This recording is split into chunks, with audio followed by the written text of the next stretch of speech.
అందరికీ నమస్కారం అండి. ప్రకృతి ధర్మాన్ని పాటించాలా అన్న ఒక పెద్ద ప్రశ్నకి నేను ఒక చిన్న సమాధానం ఇవ్వబోతున్నాను. అందరూ శ్రద్ధగా వినండి. త్యాగానైకే అమృతత్వ మానసుహు అంటే త్యాగం వల్లనే అమృతత్వం సిద్ధిస్తుంది అని అర్థం. త్యాగం అంటే ఏంటి? త్యాగం అంటే డబ్బుని త్యాగం చేయడమో లేక ఏవైనా వస్తువులను త్యాగం చేయడమో కాదు. అసలు త్యాగం అనేది ప్రకృతి ధర్మం. ఇది ఎలా అంటే మనం తిన్న ఆహారాన్ని, తాగిన నీటిని, పీల్చిన గాలిని, వేసుకున్న బట్టల్ని త్యాగం చేయడం వల్లే దేహం ఆరోగ్యంగా ఉంటూ ఆనందాన్ని అందిస్తుంది. ఈ ప్రకృతిలో గడ్డిపోచ కూడా తన కోసమై తాను జన్మించలేదండి.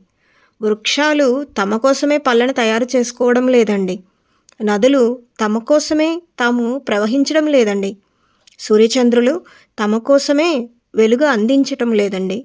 ఈ ప్రకారం ప్రకృతి అంతటా త్యాగమే అంతర్లీనంగా ఉంది. ఏం జరిగినా వేరొకరి కోసం మాత్రమే జరుగుతుంది. తమ కోసం తాముగా ఏమీ జరగట్లేదు.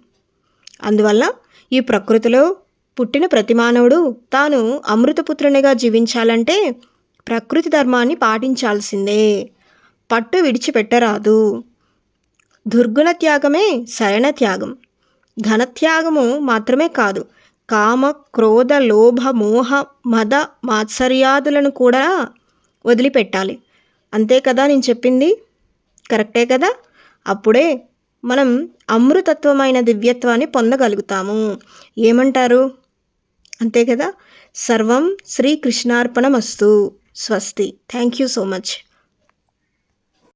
నేను ఇచ్చే సమాచారం మీకు నచ్చినట్లయితే please like, share and subscribe my channel. Thank you so much.